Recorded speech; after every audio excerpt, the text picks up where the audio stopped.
At the Varnholt family's monthly dinner appearances always mattered more than honesty. Callum had barely taken a sip of his wine before announcing he'd closed on a horse ranch in Jackson Hole. Right next to the man who practically built Silicon Valley, he boasted, swirling his glass like it contained liquid gold. Sienna rolled her eyes and pulled out a clutch bag that probably cost more than my car. "We just secured a vineyard in Tuscany," she said, with a flutter of lashes. "Private access to the Mediterranean. You can't put a price on that kind of view." I smiled behind my iced tea. The scent of roast duck mingled with the sharp tang of saffron sauce in the air, but all I could taste was irony.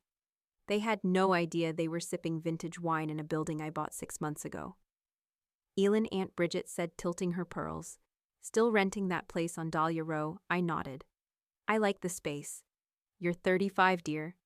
Time to grow up. Own something real." I did. I owned all of this. They just hadn't found out yet. Have you ever been quietly underestimated by your own family?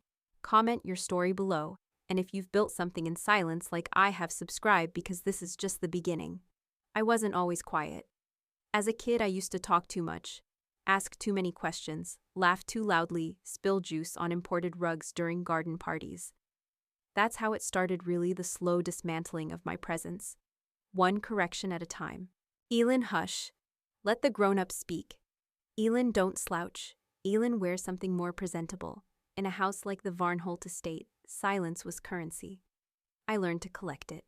They called me artsy when I chose to major in urban planning instead of law, delusional when I interned at a community housing nonprofit in college. When I graduated, I didn't ask for a job through Dad's contacts. I took a loan, rented a shared office space above a bakery, and started running numbers on distressed properties. I called it Gravellen Capital, just a name then.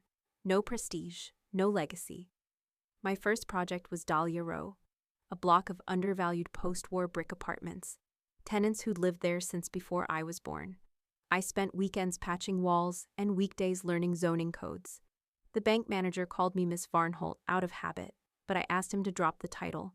I didn't want the name, not yet. I didn't go to the family Christmas that year, too busy pulling permits. They sent photos of Sienna and Paris Callum on a yacht in Nice. I saved them as motivation.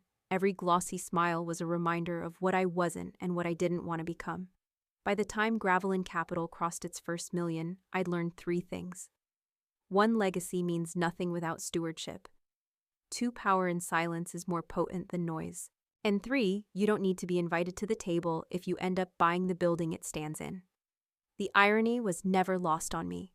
The Varnholts hosted monthly dinners at the penthouse floor of Varnholt Estate, a commercial tower now majority owned by Gravellen Capital through a network of discrete shell entities.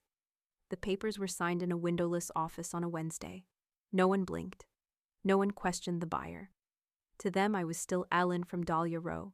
They had no idea I sat behind every major acquisition in downtown Portland for the last 6 years. And I kept it that way, because power isn't in being seen. It's in being prepared. I knew this day would come. I'd imagined it so many times, every smirk, every patronizing toast, every pearl-clutching comment. They didn't realize that with every insult they handed me a blueprint, not for revenge, but for something better. They gave me the outlines of a legacy worth rebuilding. And I was almost done. "Wait, are you still in that apartment with the peeling shutters?" Sienna's voice sliced through the clink of silverware like a violin played just off-key. I didn't look up from my glass. "I am. It's rent-controlled. Great lighting, quiet neighbors." Callum gave a theatrical sigh. "Elin, come on. You're a Varnholt. You can't just disappear into the side streets of Portland." I set down my fork. The roast lamb was good, tender, seasoned just right, but even flavor can't cut through condescension. "I'm happy where I am," I replied. "You've always had strange tastes," Aunt Bridget chimed in, adjusting her pearl bracelet, like it needed to shield her from the embarrassment. "First that public university, now this. At some point, darling, you have to stop pretending to be ordinary." "I'm not pretending," I said evenly. Oh, Sienna leaned in, tone syrupy. "Did you hear what's happening on Dahlia Row? That entire block got bought by some investment firm. Word is they're going to level it all. Make room for luxury condos. Such a shame, really. That little building of yours might not last through winter." I raised an eyebrow. "Is that so?" Callum chuckled. probably some foreign-backed conglomerate with deep pockets and zero regard for Portland's history. You should start packing. Inside, I almost laughed. The Dahlia Row deal had closed 8 months ago. Gravellen Capital, my company, was the buyer. But not to demolish. That building had bones, history, original brickwork, hand-carved stair railings, stained glass panels from the 1950s. More importantly, it housed people, families, retirees, students who needed a place to live that wouldn't bankrupt them. We were preserving it, not tearing it down. But let them talk. Let them think I was clinging to a dying lease, scraping pennies for rent. Let them believe I was still chasing something I'd never had. Because while they measured wealth in waterfronts and wine cellars, I measured mine in cash flow stability, tenant satisfaction, and historical tax incentives. Callum refilled his glass. Honestly, if you get evicted, we can always clear out the guest house. It has a decent view. Could be respectable, finally. I nodded slightly. That's generous of you. Sienna gave a tight-lipped smile. You can't live small forever, Elin. The Varnholt name used to mean something. I met her gaze. It still does. Just not in the way you think. That shut her up for half a breath. From across the room, Dad glanced over briefly, then returned to scrolling his phone. Typical. Present but never participating unless the stakes affected him directly. He didn't ask about my work. He hadn't in years. To him, real estate meant land passed down, not earned. Legacy, not leverage. And still, I let them talk. Because I knew what was coming. Soon contracts would land on their desks. Lease renewals, audit requests, ownership statements, and my name would be on every letterhead. I didn't need to shout. I just needed to wait. 2 weeks after that dinner, the group chat exploded. Callum had posted a headline, Mystery Investor Acquires Controlling Stake in Varnholt Estate Tower. Sienna replied with 3 exclamation marks, followed by Does anyone know who it is? They didn't. And they wouldn't. Not yet. The board convened an emergency session. I wasn't invited, of course. Not as Elin from Dahlia Row. But I was there in every sense that mattered through proxies, legal teams, and silent shares, held under Gravellen Capital. The panic was beautiful. This is unacceptable, Callum spat at the board.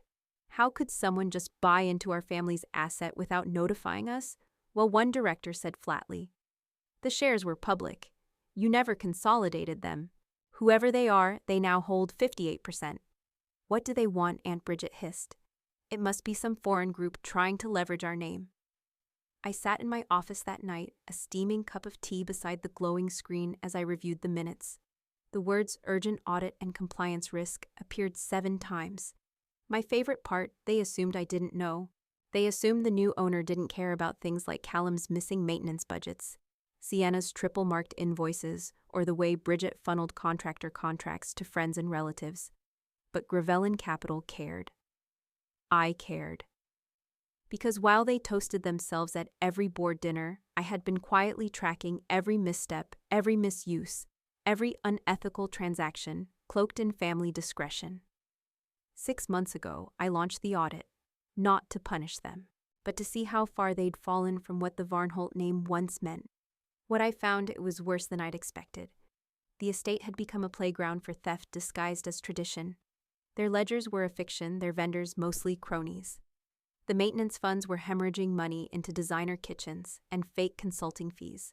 So I pushed the audit further, deeper. I wanted to know everything. And now the final report sat on my desk, bound in black leather, weighted like truth. Kaya, my assistant, peeked in. The press embargo lifts Friday morning. Are we still releasing your name with the statement? I nodded. Yes, they'll know Elin. Not just that you own it, but that you've owned it for months, that you've been behind every decision, every audit request. Are you ready? I stared at the report. I've been ready for years. I just needed the timing. This was the moment of no return. Once my name went live, there would be no more hiding, no more quiet victories. The girl they had ignored, belittled, and laughed at would become the woman who dismantled their illusion of power. And it would all begin with a board meeting. The morning of the board meeting arrived draped in silence. The sky over Portland was pale gray clouds hanging low like held breath. From the 38th floor of Gravellen Tower, the city stretched below me, clean lines, sharp angles, a map of every building I'd touched. Kaya placed a cappuccino beside my laptop. They're seated. I looked down at the navy Altazara suit I wore. Tailored, understated. Aunt Bridget used to say I should dress like a woman someone wanted to marry. But today I dressed like a woman no one could ignore. Let's begin, I said. 20 minutes later, the elevator doors opened to the polished marble of the Varnholt Estate boardroom. The air inside was tense, the scent of citrus oil diffusers, fighting to cover something stale. Callum stood by the window, pacing. Sienna adjusted her blouse for the third time. Bridget was already mid-lecture chastising a junior board member for not safeguarding the family brand. I stepped inside. Callum turned first. This is a closed meeting. I placed my briefcase at the head of the table. I'm Elin Varnholt, I said calmly, founder and CEO of Gravellen Capital. As of 6 months ago, majority shareholder of this building. And effective immediately, the audit concludes today. Silence. Bridget's face drained of color. This is a joke. No, I said, flipping open the leather binder. But your accounting is. I slid the first report across the table to Callum. Would you care to explain the $2 million in roof repairs you routed into your Jackson Hole purchase? The contractor you listed doesn't exist. He opened his mouth, closed it again. To Sienna, I continued pushing another folder forward. Your husband's firm billed 3 times the market rate for plumbing upgrades. The invoices were forged. We traced payments back to your private design account. Her lips trembled. And Bridget, I turned to my aunt, whose eyes flashed in panic. You funneled nearly $400,000 to a consultant, who happens to be your goddaughter. No deliverables, no contracts. Just transfers disguised under community outreach. How dare you, she whispered. How dare I clean the stains off what used to be a name worth something, I countered. This is family, Sienna said weakly. You'd really do this to us. No, I said, voice steady. You did this to yourselves. I'm just holding up the mirror. Is this revenge? Callum snapped. You always hated being the outsider. This isn't about revenge, I cut in. It's about responsibility. My voice carried across the boardroom like a calm verdict. The city lay silent behind the glass. I didn't build Gravellen Capital to impress you. I built it because I believed legacy should shelter people, not inflate egos. I invested in Portland, in preservation, in community. And now, Bridget asked coldly. Now, I said, locking eyes with each of them. Gravellen is implementing immediate operational reform. I slid a final folder into the center. Every conflict of interest contract is void. Every budget will be reviewed quarterly by independent counsel. Every vendor must meet fair market standards. No more shell games, no more personal slush funds. And if we refuse, Callum challenged, voice trembling. Then I pass these reports to federal authorities. I imagine the IRS will find your creativity quite interesting. Sienna's hand gripped the edge of the table. Bridget leaned back as if trying to distance herself from the pages in front of her. They were silent for once. Why now? Bridget asked. Why reveal yourself now? I picked up my briefcase. Because the time for silence has ended. This will ruin us, Sienna whispered, clutching the edge of her seat like the floor was shifting beneath her. Bridget didn't speak. Her hands trembled ever so slightly, her nails digging into her pearl bracelet. She didn't dare meet my eyes. Callum, always the boldest when danger felt hypothetical, now looked like a man 3 seconds from implosion. You don't have to do this, Elin. I leaned back, folding my hands over the folder now lying flat and open before them. The room was too quiet. The usual buzz, the faux laughter, the wine glasses clinking, the shuffle of luxury heels on marble had vanished. You think I want to destroy you? I asked. That this is some fantasy I've been nursing for years. No one answered. I tried, I said simply. For a long time, I tried to believe the name Varnholt still stood for something. I turned to Bridget. Great-grandfather built housing for factory workers after the war. He wrote checks to save tenements that no one else would touch. To Callum. He kept his own salary at half of market average until every tenant in his buildings had heat in the winter. To Sienna. He wore a threadbare coat to board meetings and refused to charge late fees to single mothers. Do you know that? Did any of you care? Sienna's eyes welled but didn't break. Callum stayed rigid, blinking like he was recalibrating the script. You replaced integrity with indulgence, and you did it under the Varnholt name. Finally, Dad spoke, quietly. We can fix this. Elin, sweetheart, we can work through this together. I turned to him. Can we? You've made your point, but don't destroy your own family. I'm not destroying anything, I said. I'm restructuring. The board chair, an older man named Ryland, who had been silent until now, cleared his throat. Miss Varnholt, do you intend to pursue criminal action? I intend to offer them a choice, I said. Step down from all financial control immediately. Allow full transparency across accounts. Or we forward the reports to the state attorney. Callum scoffed. You'd throw your own blood to the wolves. No, I said. You threw yourselves. I'm just not catching you this time. Bridget finally found her voice. Elin, you have every right to be angry. But airing this publicly will taint the entire family for generations. I gave her a long, hard look. Then maybe the stain shouldn't have existed in the first place. Sienna stood slowly. I'll sign, she said, voice shaking. I don't want to fight you. Callum turned to her in disbelief. You can't be serious. I am, she said. I'd rather lose the illusion than lose everything. Bridget said nothing more. I handed Ryland the formal transition documents. These take effect immediately. Oversight will be handled by an independent ethics committee.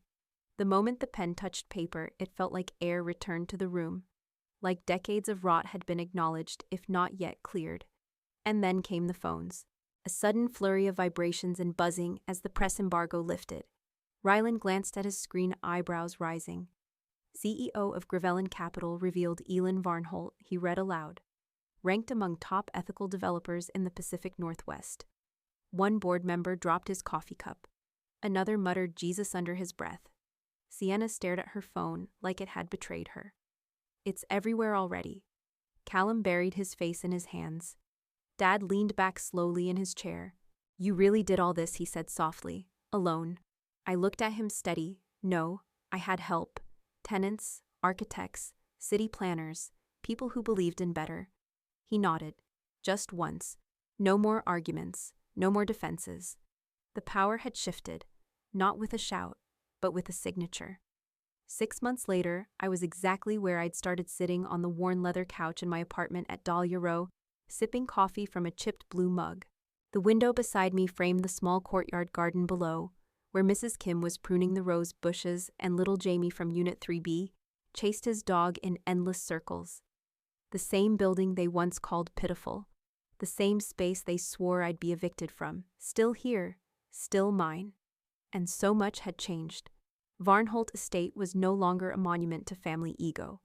With new oversight and transparent contracts, it had become profitable for the right reasons. Vendors were paid fairly. Tenants finally had consistent maintenance. The board no longer feared audits. They welcomed them. Sienna had enrolled in a business ethics course at a local university. I heard she'd started volunteering at a transitional housing nonprofit downtown. I didn't reach out, but I saw the photos. She looked lighter. Callum disappeared from the Portland social circuit entirely. His properties were liquidated to cover back taxes and misappropriated funds. Last I heard, he'd moved somewhere in Montana. No headlines, no posts, just silence. Bridget quietly resigned from 3 local boards. No public scandal, but she never showed her face at another family dinner. Some ghosts prefer the comfort of shame. And Dad, he asked to learn. Not as a father reclaiming authority, but as a student finally willing to listen. He came to my office once a week now, sitting in on meetings, taking notes, as my team explained zoning adjustments and tenant negotiations. Sometimes he just observed, watching the systems I built function without applause. You did this, he said one morning, looking out the office window over the city. Without ever raising your voice. I nodded. Because real power doesn't announce itself.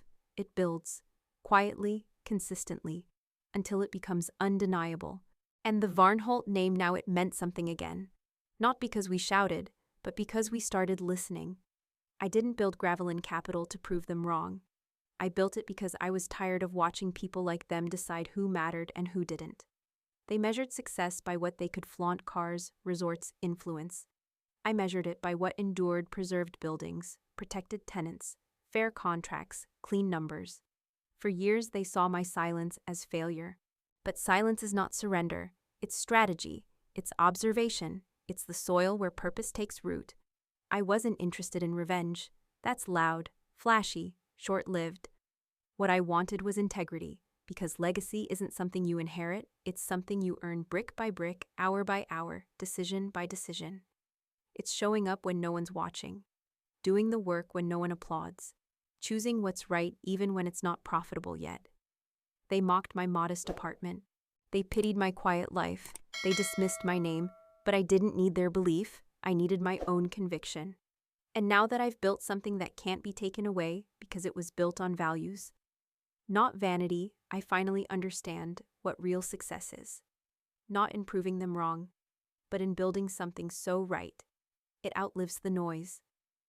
The winter lights were strung across the courtyard at Dahlia Row, soft and warm, swaying gently in the December breeze. Laughter echoed from the cocoa table. Mrs. Kim handed out sugar cookies. Mr. Keller, our 94-year-old World War II vet, sat wrapped in a plaid blanket telling stories to a group of wide-eyed kids. And near the fountain, my family, what remained of it, was learning to exist in a world they once looked down on. Dad tied lights with Jamie's dad. Sienna knelt beside Mrs. Lopez, listening intently. Even Bridget had shown up, no pearls, no speeches, just her hands in her coat pockets and her eyes finally still. Mom stood beside me sipping cider. "You didn't ruin anything," she said quietly. "You rebuilt it." I didn't respond. I just watched the lights, watched the people, because this quiet warmth was the real inheritance I wanted to leave behind. A space where legacy wasn't shouted but lived, gently, purposefully.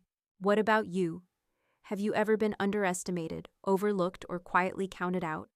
Tell me, what have you built in silence while the world doubted you? Comment your story below. I'd love to hear it. And if you believe in rebuilding things that matter not for glory but for good, subscribe now. Because the best revenge is becoming everything they said you couldn't be. And then, building something that lasts.